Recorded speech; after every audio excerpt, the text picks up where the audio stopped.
A continuación presentamos las diferentes miradas de la realidad nacional e internacional. Las voces y opiniones desde una mirada amplia. En un contexto que necesita ser analizado a profundidad e ir directo al grano. Periodismo profundo y directo. Una producción de la Asociación de Medios Católicos de Honduras, AMECA. Directo al grano. Comenzamos. Saludos amigos y amigas, bienvenidos y bienvenidas a esta entrevista de análisis. Es el primer programa directo al grano del año. Es un placer saludarles en este 2023 y qué mejor que echar una mirada al país. ¿Cómo estamos? ¿Dónde estamos? ¿Para dónde vamos? Les saluda José Peraza y para analizar esta realidad de Honduras es un placer tener en nuestra primera entrevista de este espacio a una experta. Se trata de la socióloga y economista hondureña Leticia Salomón. Es investigadora asociada al Centro de Documentación de Honduras, CEDO, experta en temas de gobernabilidad, de defensa y de seguridad. Además, fue directora de investigación científica de la Universidad Nacional Autónoma de Honduras en el área de posgrados. Muchísimas gracias. Gracias por atendernos, licenciada. Bienvenida. Un placer, José. Muchísimas gracias y muy contenta de estar aquí con ustedes tratando de ver cómo está el país y hacia dónde vamos. ¿Cómo pasó el año? ¿Cómo pasó el cambio de año? Pues bueno, siempre al finalizar el año se queda uno un poco preocupado, echando una mirada hacia atrás, pero tratando de ser optimista, una mirada hacia adelante y en particular viendo a ver hacia dónde va el país y si será posible ver con ojos más optimistas este próximo año. El 2022, ¿qué significó para el país? Con un gobierno que asumió el poder del Estado, con la primera presidenta mujer en la historia de Honduras. Bueno, yo pienso que ese fue un año de transición en un gobierno de transición. Y eso es así porque después del descalabro de país que nos dejaron los últimos 12 años en nuestro país, se va a requerir de esfuerzo de muchos gobiernos venideros para recomponer las cosas y en particular para superar la deformación institucional y ética que nos legaron. En ese sentido, entonces, se trata de ver un poco si lo que pasó fue una situación convulsa, exactamente, de transición, en donde no se sabía exactamente cuáles eran las reglas del juego, cómo iban a resultar los movimientos que se hacían desde el Poder Ejecutivo y el Poder Legislativo, y en particular si las acciones tomadas correspondían o no a las promesas de campaña y en particular a lo que el país necesita en estos momentos. Sí, ¿para qué debemos prepararnos en este 2023, licenciada? Bueno, la verdad que al margen de todo este proceso transitorio que se produjo en el año 2022, tenemos que ver cómo el año que viene debe ser un año de más respuestas y de más resultados de parte del Ejecutivo, pero muy en particular esperando satisfacer las expectativas de la ciudadanía que quizás fueron demasiadas al principio, pensando que el nuevo gobierno tenía una varita mágica en que de la noche a la mañana se iba a arreglar un país que tardaron más de 12 años en desarticularlo, deformarlo y violentarlo. En ese sentido, entonces, este próximo año se supone que a nivel político debería ser un año de afianzamiento del poder político de la presidenta Xiomara, un poco de estabilidad en el Congreso Nacional, a pesar de las turbulencias asociadas con la elección de la Corte Suprema de Justicia y del Ministerio Público, y en particular ver cómo va a conformarse esa especie de alianzas en el Congreso entre una polarización muy fuerte del poder del Partido Nacional con el Partido Libre, que son las dos fuerzas mayoritarias del Congreso, y ver si a nivel intermedio logran conformarse como fuerza fuerzas de centro y realmente de centro, tanto el Partido Liberal, que tiene o arrastra un pasado muy negativo de complicidad con el Partido Nacional, y el Partido Salvador de Honduras, que con 10 diputados se perfila como una de las 4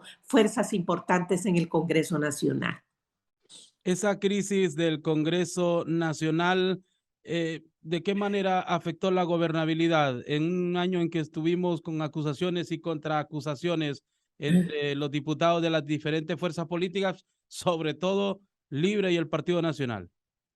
Bueno, la verdad es que era de esperarse. Es indudable que el Partido Nacional, que no solo fue el partido perdedor de las elecciones, sino el partido perdedor histórica y políticamente hablando en el país, no solo por el desastre de país que nos ha legado, sino por los escándalos de corrupción vinculados al presidente de la República y a muchos diputados de ese partido, sino también al escándalo de narcotráfico que le lleva a figurar, a tener un presidente de la República de su partido preso en los Estados Unidos esperando un juicio.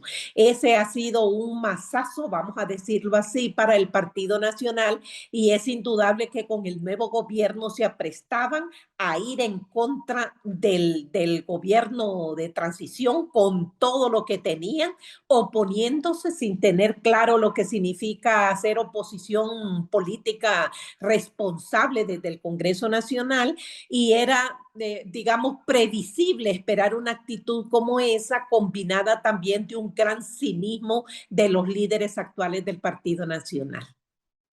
Licenciada Leticia Salomón, a casi un año, ¿qué ha pasado con la confianza y hasta entusiasmo ciudadano con el nuevo gobierno? Yo creo que se mezclan nuevamente, es una sociedad polarizada, sigue siendo una sociedad polarizada, indudablemente entre los que están a favor y aplauden el nuevo gobierno y los que están en contra, y es indudable que esta situación se va a mantener así por los próximos años también. No solo fue una cuestión del año 2022 como primer año de transición, sino que también es una tendencia polarizadora desde el punto de vista ideológico y político. En este sentido, yo siento que hay algo en contra del actual gobierno. Es decir, muchas personas se sintieron desplazadas, ignoradas durante estos 12 años, excluidas de cualquier posibilidad de conseguir trabajo. Y el hecho de que haya ganado Libre despertó demasiadas ilusiones en la base seguidora de este partido, pensando que ahora sí les tocaba a ellos llegar a ocupar puestos importantes en el Estado. En ese sentido, tanto a nivel de la base como a nivel intermedio, pues seguramente se ha ido acumulando una cierta frustración, pensando que ellos no obtienen lo que soñaban que debían tener como militantes activos y sufridos del Partido Libre y toda su historia en el país. ¿Qué debe hacer este año la presidenta Xiomara Castro, a quien también se le hace un reclamo ciudadano de mayor presencia pública? Porque seguramente al pueblo hondureño se acostumbró a tener ahí al presidente en los medios de comunicación hablando y refiriéndose a los distintos temas de la agenda nacional. Bueno, yo creo que al hablar de que el primer año fue un año de transición, siempre es así. En cualquier gobierno, el primer año es de transición, es ver cómo se van componiendo y recomponiendo las fuerzas y las posiciones que cada quien ocupa. En este sentido, se nota como que la presidenta tiene una especie de blindaje en la que en primer lugar está su familia en puestos importantes del Poder Ejecutivo, no solo como su mano derecha a nivel de la presidencia de la República teniendo a su hijo, sino a nivel de la Secretaría de Defensa teniendo a un sobrino, pero además teniendo en el Congreso Nacional a 2 personas claves, como quien dice, los hilos familiares están rodeando y blindando a la presidenta de la República. Pero además de eso, tenemos a un grupo de personas jóvenes, seguidoras y militantes de Libre, entusiastas y fieles líderes que están constituyendo parte del gabinete al margen o como complemento de los liberales de vieja guardia que también están ocupando puestos importantes y que es indudable que constituyen un segundo círculo de protección y defensa de la presidenta de la República. Pero además existen otros círculos, si usted quiere, menores o mayores, en donde podríamos poner así a ese fuerte núcleo del Partido Libre, que son precisamente los seguidores del expresidente Manuel Zelaya, que vienen del Partido Liberal y que están allí haciendo su propia trinchera de defensa de la misma presidenta de la República. Y finalmente ese espacio de legislativo en donde está no solamente la bancada de Libre, sino también, y podemos incluirla hasta este momento, la bancada del Partido Salvador de Honduras, que tiene una coincidencia de agenda y un compromiso en la propuesta de cambios que se le hizo a la sociedad hondureña, al margen de tener un vínculo directo con el presidente del Congreso Nacional. En este sentido, entonces, esa centralidad política que caracterizó al año 2022 debe desplazarse y ceder espacio a la centralidad social. Eso significa que desde la sociedad deben sentir que las cosas se están mejorando en los distintos aspectos que son cruciales y sensibles: salud, educación, seguridad, empleo. Estos son temas demasiado sensibles para la sociedad en la que todos esperan tener respuestas de parte del gobierno. Y encima tienen ese reto al margen de que la presidenta ahora tiene que salir de ese círculo de confort y de protección y blindaje y tratar de asumir un liderazgo mucho más propio del cargo que está ocupando. Bien, licenciada Leticia Salomón. Bueno, Honduras no es un país aislado, o sea, todo lo que acontece en el mundo afecta para bien o para mal. ¿Cuáles son los elementos del contexto internacional que inciden en la vida política e institucional de Honduras? Bueno, yo diría que son 3 o 4. Vamos a ver. En primer lugar, que es evidente que el continente está dando un giro hacia gobiernos progresistas. Y fíjese bien que señalo gobiernos progresistas, sino gobiernos de izquierda. Y esto es así no solo por las características de los personajes que están ocupando ahora la presidencia de varios países en la región, sino también por ese pragmatismo vinculado a la conducción de su gobierno. No es lo mismo el contexto de 2022-2023 que el contexto de hace 5 o 7 años atrás. Es radicalmente diferente y las opciones de un izquierdismo violento y radical no están en la agenda. Y eso se nota en el discurso que han enarbolado estos distintos presidentes, que es indudable que pueden llegar a constituir un contexto favorable a las relaciones progresistas que el gobierno de la presidenta Xiomara puede tener. Es indudable que el otro tema es el tema de las relaciones con Estados Unidos. Nosotros somos un país dependiente, subdesarrollado, no podemos proclamarnos libres, soberanos, independientes y cortar relaciones directas con los Estados Unidos. Es indudable que nos unen muchos lazos, pero muchos de ellos es el vínculo comercial y de intercambio de productos con ese país del norte. No es así nomás que se van a romper vínculos, y lo que manda esa visión pragmática de ahora es mantener relaciones siempre soberanas, pero mucho más abiertas a tener relaciones con el mismo. La siguiente son las relaciones con China. Es indudable que Estados Unidos ha influido mucho para parar o cortar las posibilidades de relaciones de países de América Latina y en particular de Centroamérica con China continental. Y en ese sentido, entonces, a nosotros como país nos conviene tener una política de puertas abiertas y relaciones con todos los países del mundo, y es indudable que si la relación con esta China beneficia al país, la presidenta Xiomara tiene que dar un paso adelante para reafianzar esas relaciones sin que esto signifique polarización. Finalmente, la situación en Centroamérica. Y aquí quizás lo que más se destaca es la situación de Nicaragua y la situación de El Salvador. Con Nicaragua en el pasado existieron lazos cercanos entre el presidente Zelaya y el presidente Daniel Ortega, y esos lazos cercanos le llevaron a brindarle protección cuando éste salió a través del golpe de Estado, y muy en particular toda la cercanía que le dio al mismo. Pero ese nivel de agradecimiento no debe obnubilar el hecho de que el gobierno de la presidenta Xiomara es un gobierno diferente al gobierno del presidente Manuel Zelaya, y que en este sentido su mirada debe ser no tanto de agradecimiento, que en algún momento debe parar el agradecimiento, sino tener una mirada crítica a las barbaridades que están pasando en Nicaragua. Y con el caso de Bukele en El Salvador, estas son relaciones más contradictorias. Por un lado, tiene fuertes señales de autoritarismo, pero al mismo tiempo iniciativas fuertes que le están elevando su nivel de popularidad y que están haciendo que las personas piensen que todas las medidas que está tomando, en particular las relacionadas con seguridad, son beneficiosas, con lo cual se asegura un altísimo nivel de legitimidad que es indudable que puede ser objeto de atención de parte del resto de Centroamérica, en particular de Guatemala y de Honduras.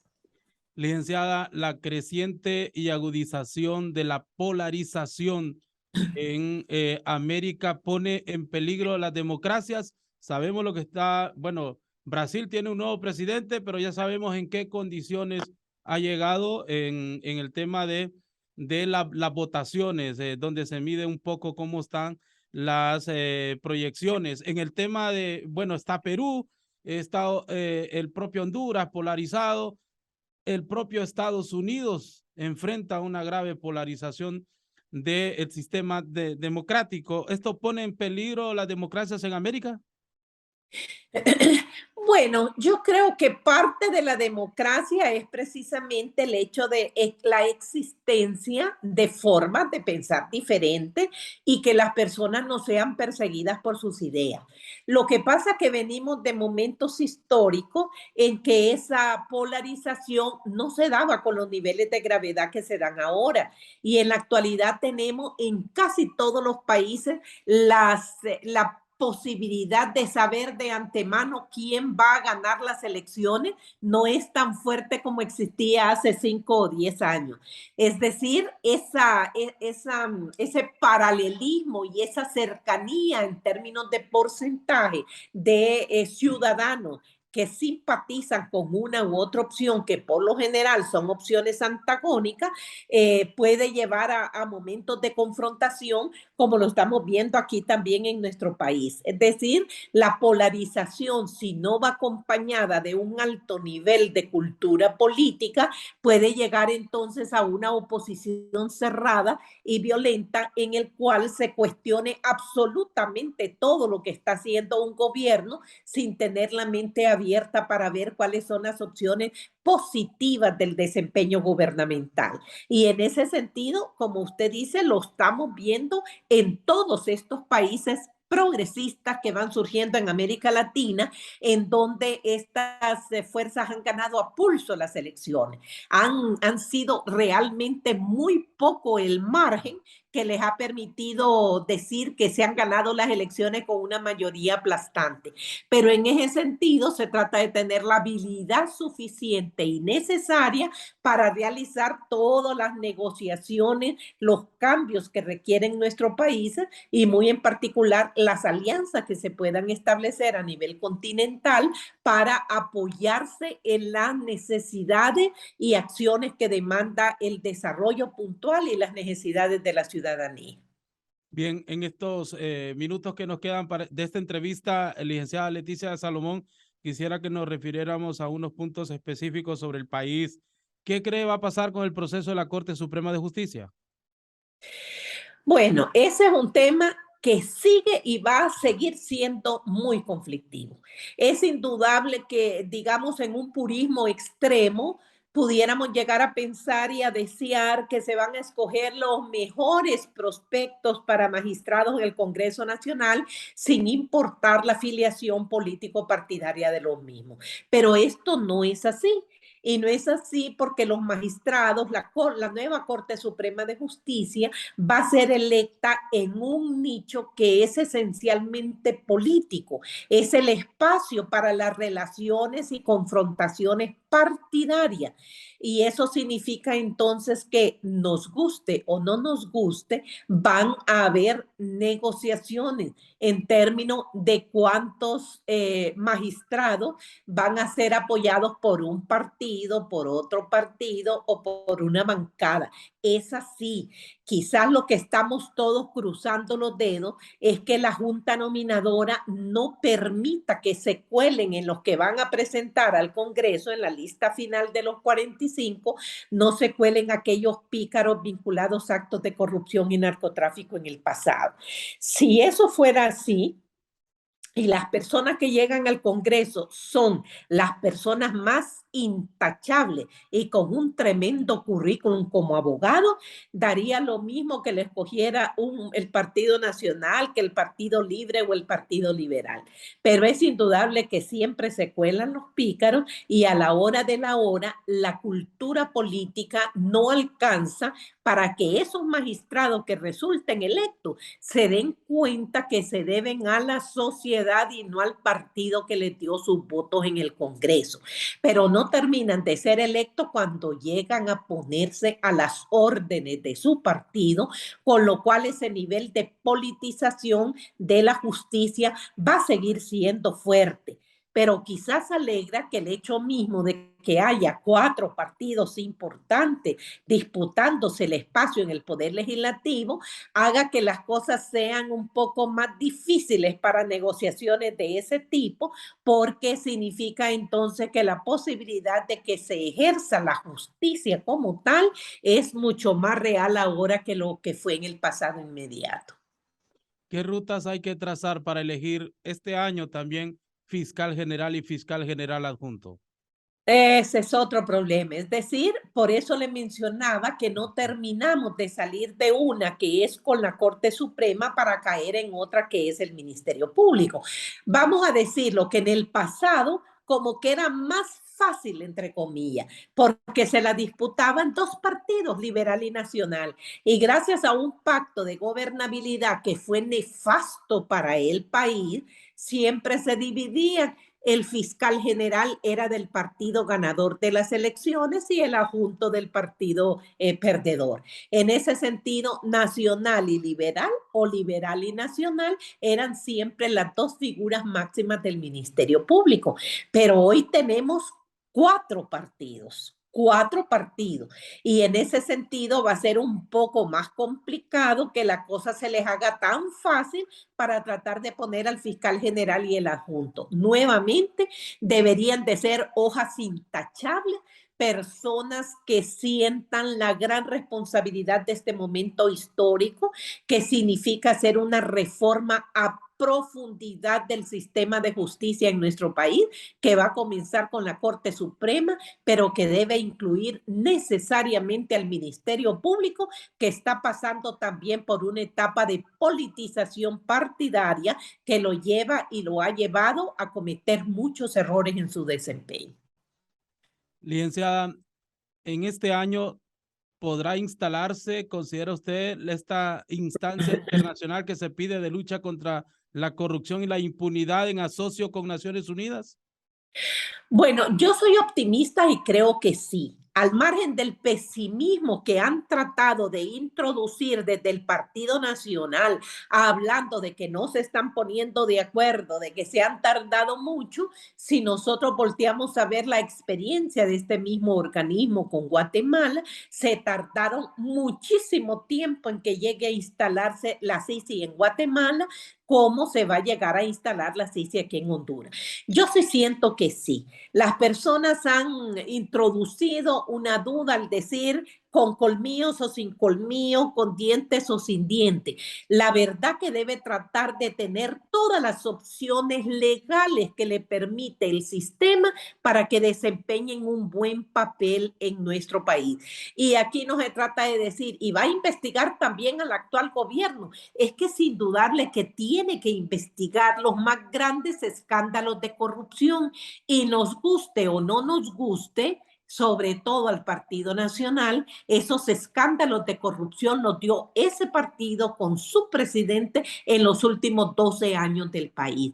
Entonces, comparar 12 años de corrupción galopante en el país con 2 años del actual gobierno, por favor, hay una diferencia sustancial. Seguramente van a haber actos de corrupción con este gobierno, porque las raíces que se echaron en el Estado llegaron a institucionalizar la corrupción como parte del desempeño del Estado. Y en ese sentido, entonces, ojalá que no sean casos tan graves como los que ocurrieron durante el anterior gobierno, en el que hubo un control tal del sistema de justicia que pudieron salir impunes de todos los vergonzosos actos de corrupción que cometieron. Ojalá que los funcionarios del actual gobierno no vayan a cometer el mismo error, pero si lo cometen, debe tener todas las posibilidades esa CICI de investigarlo. Pero si ustedes quieren, si comparamos 12 años con 2, es como que si agarramos 12 grandes casos de corrupción de los últimos 12 años versus 2 años de corrupción del primero y segundo año del actual gobernante. Licenciada Leticia Salomón, bueno, usted como estudiosa en el tema de seguridad, nos gustaría que nos valorara, nos diera una valoración de el estado de excepción que decretó este gobierno, por lo menos una de las primeras medidas en materia pública de combate a la inseguridad y violencia en el país, como parte del llamado Plan Integral de Lucha contra la Extorsión. ¿Qué opinión le merece usted este tema? Bueno, la verdad que ese es un problema gravísimo en el país. Es decir, el problema de inseguridad en el país sigue siendo un problema grave y no es que ha aumentado, es que el gobierno anterior no le dio la atención debida a los problemas que la ciudadanía sentía más cerca de ellos. Y esos problemas están relacionados con la delincuencia común, con los homicidios que provienen de maras y pandillas y de la criminalidad común, y es indudable también que de la extorsión.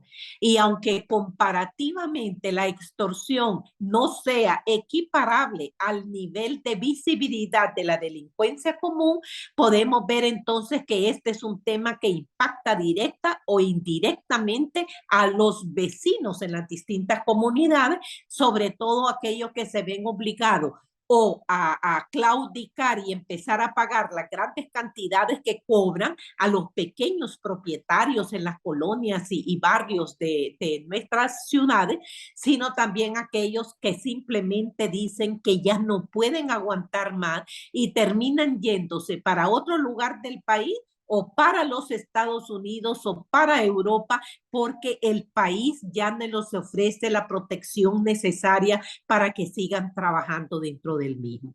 En ese sentido, el hecho de que le estén dando la atención debida a la extorsión, a mí me parece altamente positivo.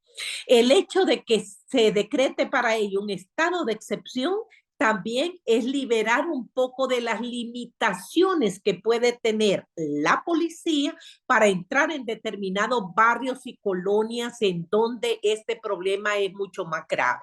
Pero es indudable que limitarse únicamente a la presencia policial en las calles es totalmente insuficiente y no se lograrían los resultados si no van acompañados de investigación y en particular de actividades de inteligencia y de trabajo directo con el sistema bancario para ver qué está pasando con los frutos que obtienen los criminales a través de la extorsión. Pero el hecho de establecer un estado de excepción siempre huele a peligro.